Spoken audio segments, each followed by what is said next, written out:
Good evening, Philippines. You are here at PU News, the most reliable news source all around the globe.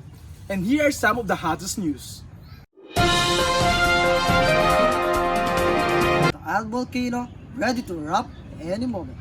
World War III, is it possible? Kai Soto ascending the ESPN NBA mock draft. Jaden announced a heartbreaking breakup. More of the news when we return.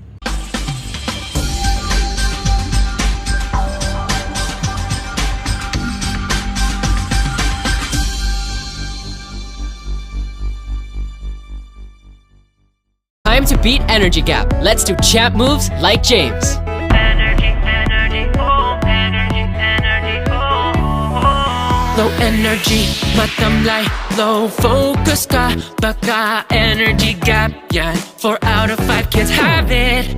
Energize! Start your day the champion way. Healthy energy gap. Be energy gap. Drink Milo every day. Milo every day. With your 3 balanced meals, beat energy gap. Drink Milo every day. Milo every day. Get winning energy. Ready for school and play. Be a champ every day. Healthy energy gap. Beat energy gap. Drink Milo every day. Milo every day. Healthy energy gap. Beat energy gap. Drink Milo every day. Milo every day.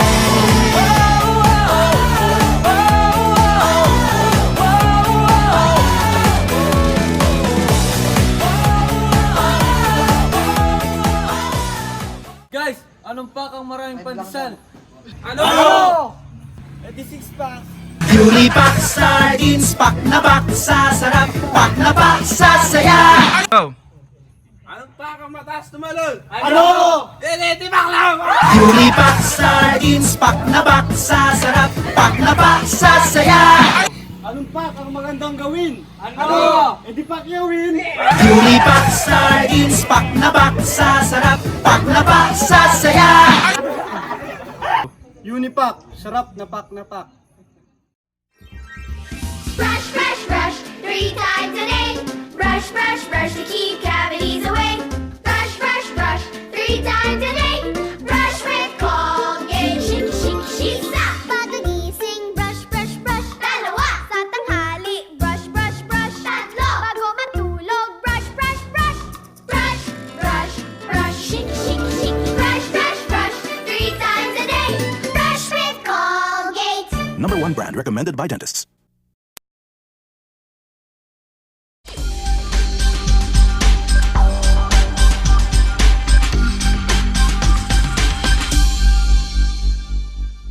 Welcome back. You are here at PU News. And here's some of the local news.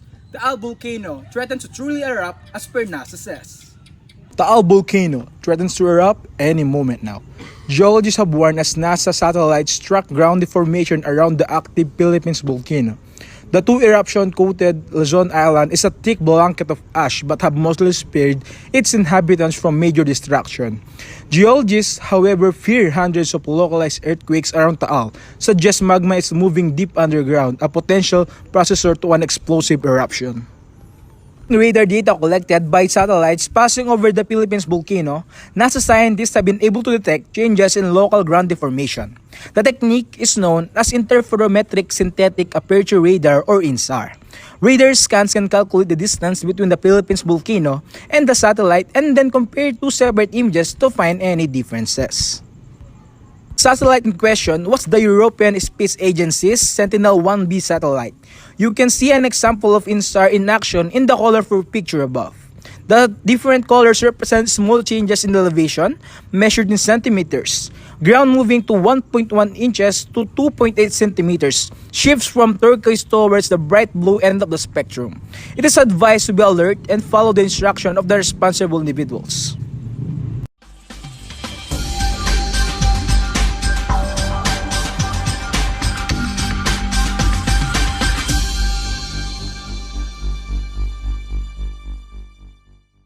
Guys, anong pakang maraming pandesal? Ano? Edi 6 packs. Julie Pak Sardines, pak na pak sa sarap, pak na pak sa saya. Anong pa kang mataas tumalon? Ano? Di baklang! Julie Pak Sardines, pak na pak sa sarap, pak na pak sa saya. Anong pa kang magandang gawin? Ano? Di pakyawin! Julie Pak Sardines, pak na pak sa sarap, pak na pak sa saya. Unipak, sarap na pak. Guys, anong pa kang maraming pandesal? Ano? Di six pack! Time to beat energy gap. Let's do champ moves like James. Energy, energy, oh, energy, energy, oh, oh. Low energy, matamlay, low focus ka, baka energy gap yan. 4 out of 5 kids have it. Energize! Start your day the champion way. Be energy, energy gap, be energy gap. Drink Milo every day, Milo every day.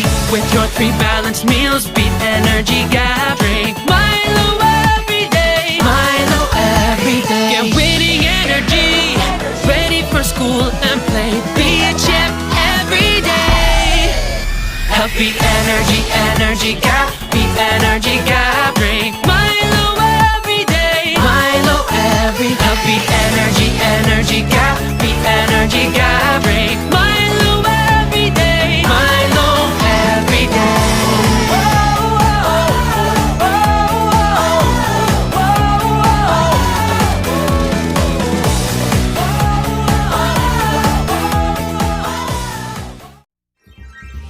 Brush, brush, brush, 3 times a day.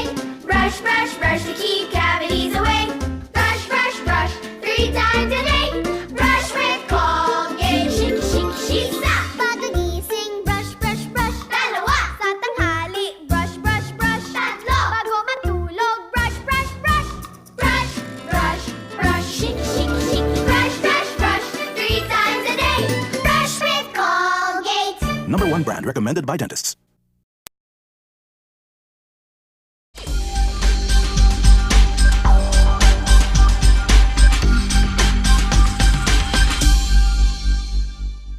Into the international news. Julius? Thank you, Bernard. World War III. Is it going to happen?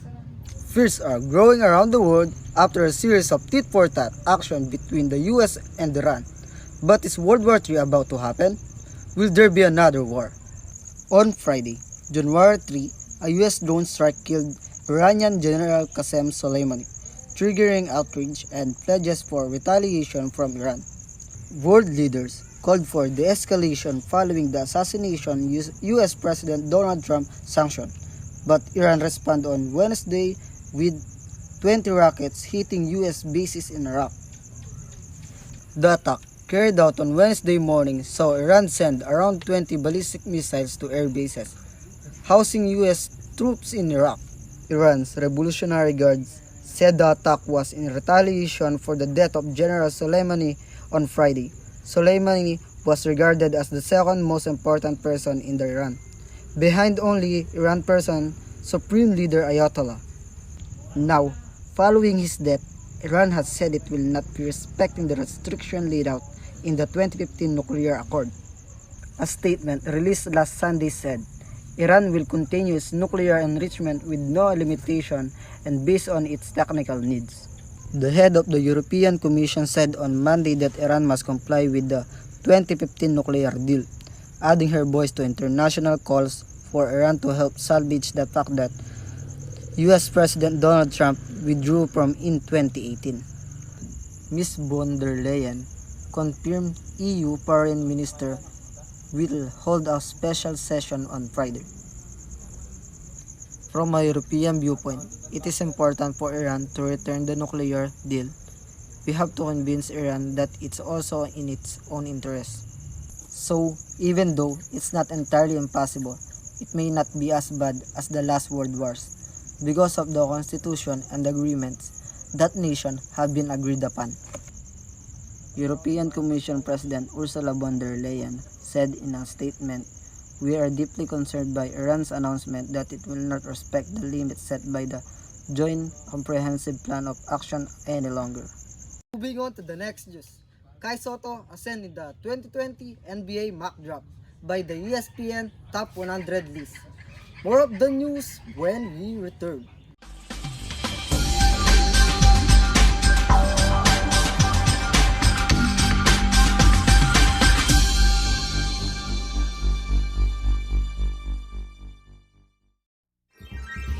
Brush, brush, brush, 3 times a day.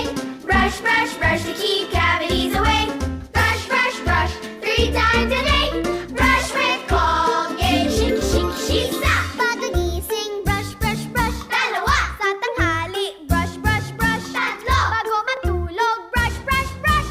Brush, brush, brush. Shake, shake, shake. Brush, brush, brush, 3 times a day. Brush with Colgate. #1 brand recommended by dentists. Time to beat energy gap. Let's do champ moves like James.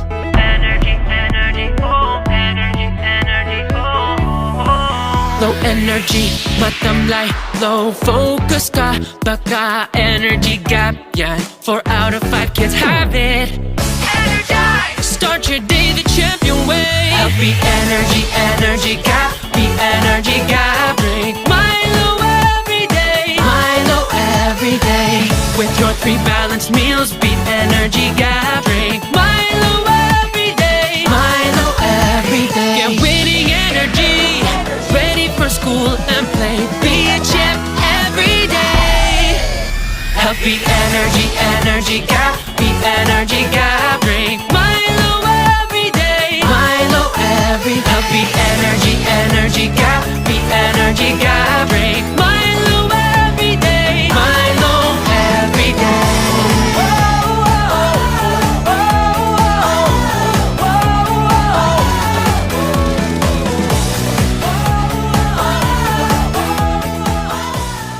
Guys, anong pack ang maraming pandesal? Ano? Eh di 6 packs. Beauty pack, sardines, pack na pack sa sarap, pack na pack sa saya. Anong pack ang mataas tumalon? Ano? Di pack lang! Beauty pack, sardines, pack na pack sa sarap, pack na pack sa saya. Anong pack ang magandang gawin? Ano? Eh di pack yawin! Beauty pack, sardines, pack na pack sa sarap, pack na pack sa saya. Unipack, sarap na pack na pack.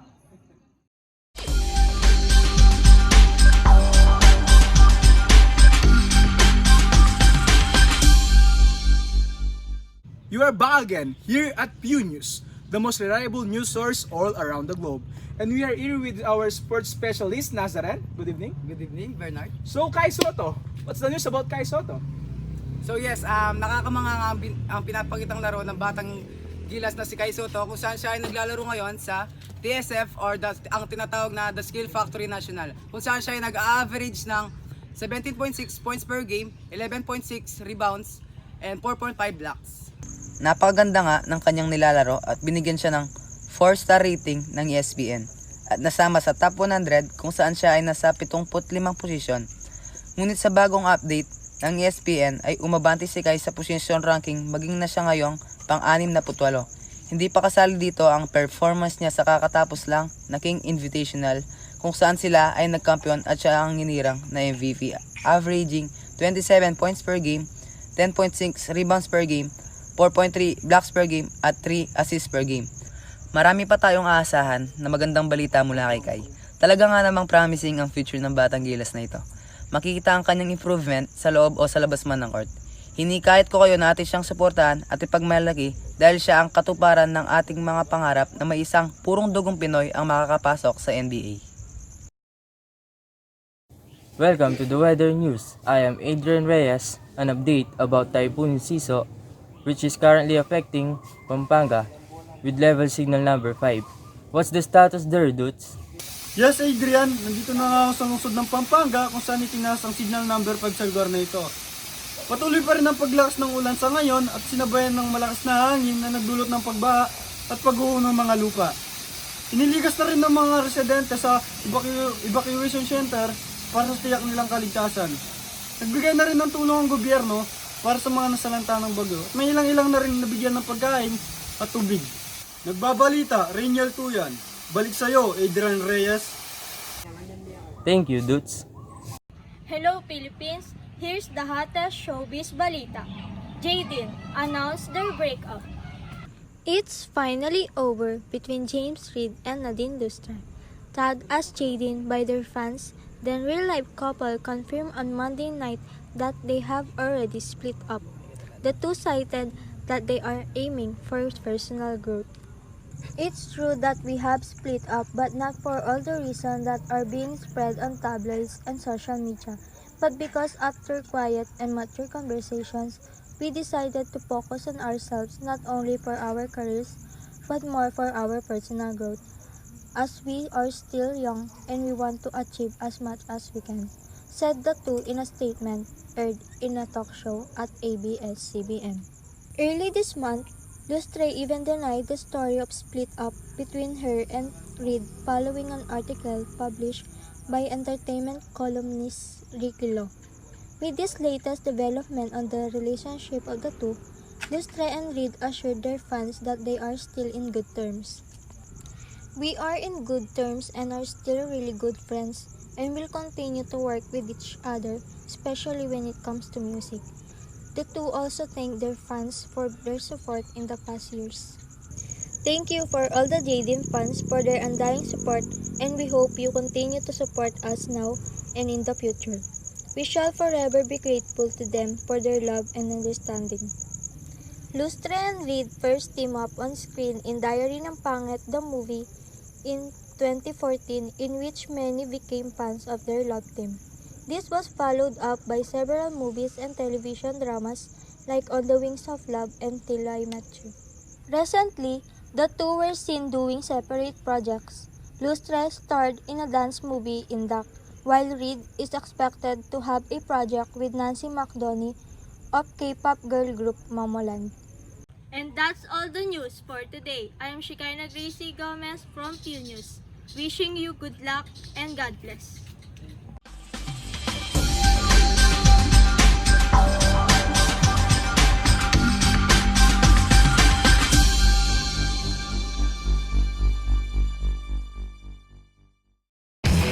Speed, power, style, passion, endurance. I am unique. I am a Raider. No added cost for setup by Suzuki.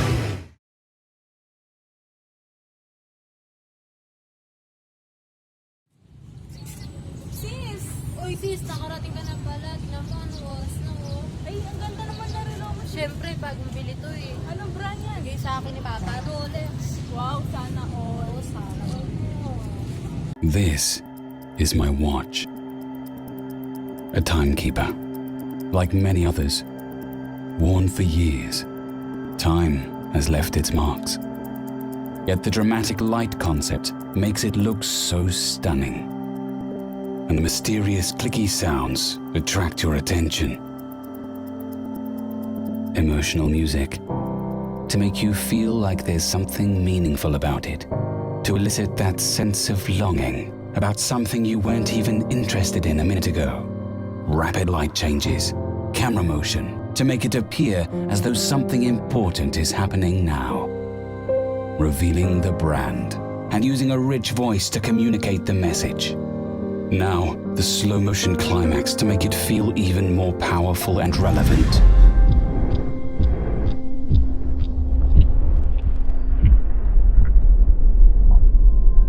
Okay, maybe that's a bit too much. Telling that story about an insignificant object in a cinematic way. Eye candy.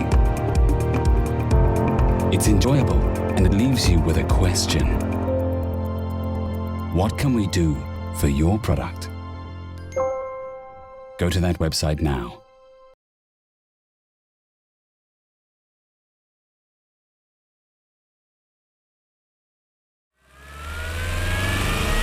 This is Channels Television's breaking news.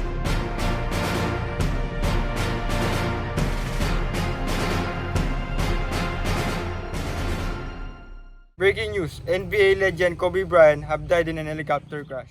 His last message before the crash, that the pilot told air traffic control he was climbing to above a cloud layer.